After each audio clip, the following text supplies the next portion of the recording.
नमस्कार बच्चों, SVM senior secondary school की ऑनलाइन क्लास में आपका स्वागत है। सामाजिक विज्ञान कक्षा 8 अध्याय 2 व्यापार से साम्राज्य तक कंपनी की सत्ता स्थापित होती है के बारे में अपने अध्ययन कर रहे थे। आज का अपना टॉपिक है ईस्ट इंडिया कंपनी की शुरुआत बंगाल से हुई। तो ईस्ट इंडिया की कंपनी की जो शुरुआत है, ईस्ट इंडिया कंपनी की जो स्थापना है, उसके बारे में आज अपने चर्चा करेंगे। पहली इंग्लिश फैक्ट्री, पहली इंग्लिश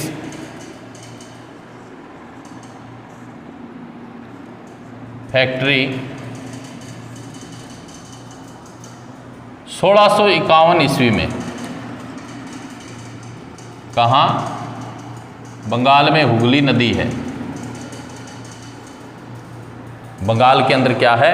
हुगली नदी है, उसके किनारे से शुरुआत हुई। यानी ईस्ट इंडिया कंपनी की जो पहली इंग्लिश फैक्ट्री जिसको बोलते हैं, ब्रिटिश फैक्ट्री बोल सकते हो, ईस्ट इंडिया कंपनी 1651 ईस्वी में बंगाल में स्थित हुगली जो नदी है उसके किनारे से इसकी शुरुआत हुई।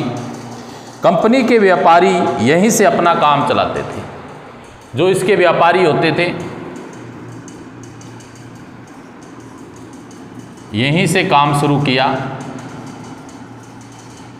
शुरुआत कंपनी की बंगाल से हुई। इन व्यापारियों को उस जमाने में फैक्टर कहा जाता था। क्या कहा जाता था? फैक्टर।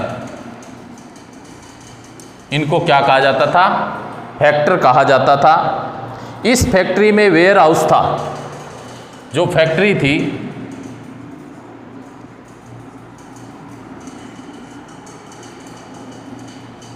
इसमें क्या बना हुआ था?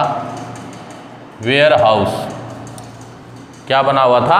वेयर हाउस बना हुआ था, जहां निर्यात होने वाली चीज़ों को जमा किया जाता था। जो वस्तुएं यहाँ से निर्यात होती थी उनको जमा किया जाता था वेयर हाउस में। यहीं पर उसके दफ्तर थे जिनमें कंपनी के अफसर बैठते थे।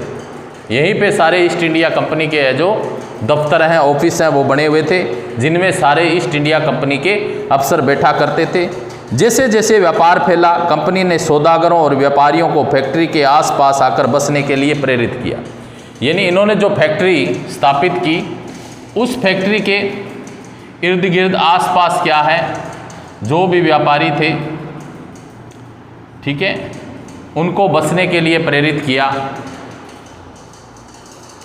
1696 तक कंपनी ने इस आबादी के चारों तरफ एक किला बनाना शुरू कर दिया। कब? किला 1696 ईस्वी में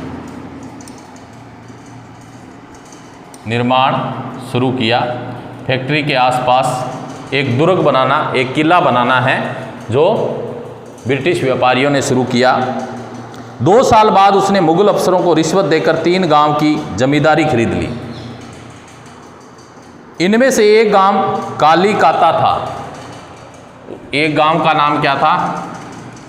कालीकाता। 3 गांवों की जमींदारी इन्होंने खरीदी, जिनमें से एक गांव था कालीकाता। अब इसे कोलकाता कहा जाता है। कंपनी ने मुगल सम्राट औरंगजेब को इस बात के लिए भी तैयार कर लिया। उस समय बंगाल का शासक था औरंगजेब। कौन था? औरंगजेब था। ये मुगल शासक था। और कंपनी ने क्या है, मुगल सम्राट औरंगजेब को इस बात के लिए तैयार कर लिया कि वह कंपनी को बिना शुल्क चुकाए व्यापार करने का फरमान जारी करे। यानी बिना शुल्क। इसका फरमान क्या होता है? एक शाही आदेश होता है। फरमान किसे कहते हैं? एक शाही आदेश होता है। तो राजा ने ये फरमान जारी किया। फरमान जारी कराया कि हम बिना शुल्क के क्या है आपका जो क्षेत्र है इस क्षेत्र में व्यापार करें।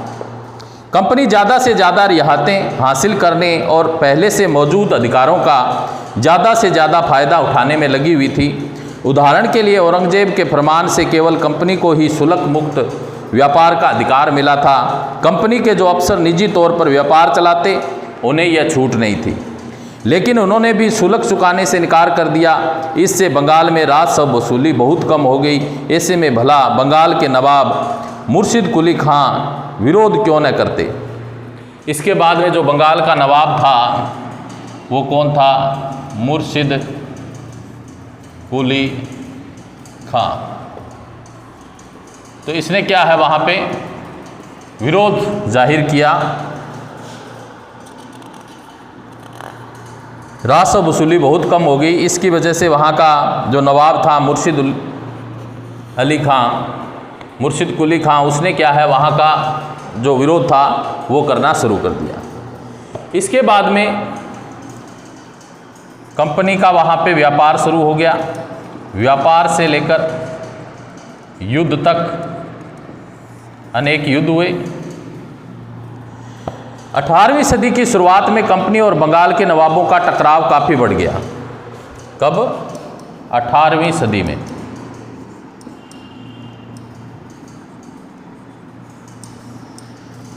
जो बंगाल के नवाब थे और कंपनी, इन दोनों में क्या बढ़ा? विवाद हो गया।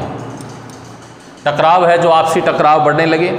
औरंगजेब की मृत्यु के बाद बंगाल के नवाब अपनी ताकत दिखाने लगे। औरंगजेब की क्या हो गई?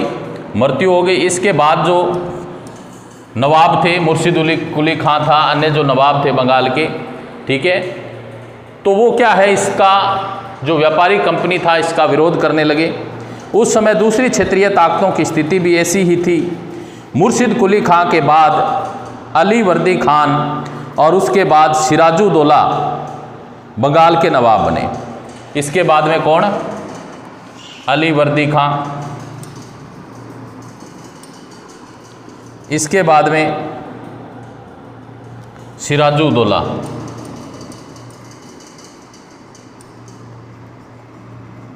ये बंगाल के शासक बने। औरंगजेब के बाद में क्या है? मुर्शिद कुली खां शासक बना बंगाल का। उसके बाद में अली वर्दी खां शासक बना। उसके बाद में सिराजुद्दौला। ये सभी शक्तिशाली शासक थे। उन्होंने कंपनी को रियायतें देने से मना कर दिया। व्यापार का अधिकार देने के बदले कंपनी से नजराने मांगे और उसे सिक्के डालने का अधिकार नहीं दिया और उसकी किलेबंदी को बढ़ाने से रोक दिया। जो दुर्ग का निर्माण कर रहे थे 1696 में, ठीक है, तो उसका जो किलाबंदी वो उसका विस्तार कर रहे थे उसको भी रोक दिया।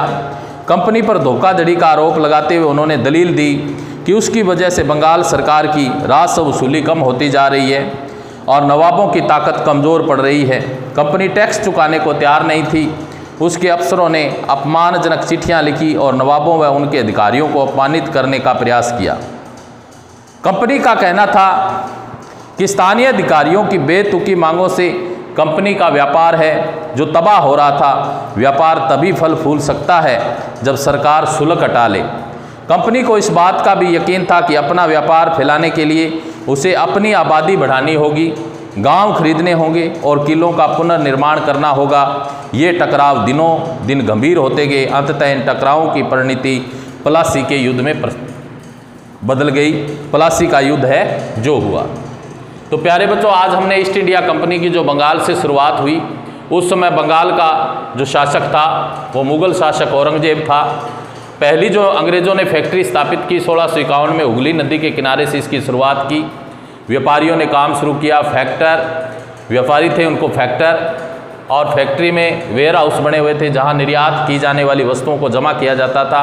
वहीं कंपनी के आसपास जो व्यापारी थे उनको बसने के लिए प्रेरित किया और वहां पे एक दुर्ग का निर्माण शुरू कर दिया 1696 ईस्वी में। उसके बाद में क्या है, वहाँ पे 3 गांव उन्होंने जमींदारी खरीदी। उसमें कालीकत्ता था जो कोलकाता था, वहाँ से उन्होंने अपना व्यापार है जो शुरू किया। इसके बाद में क्या है, जो शाही आदेश था, फरमान जारी करवाया कि हम बिना शुल्क के यहाँ पे व्यापार करेंगे।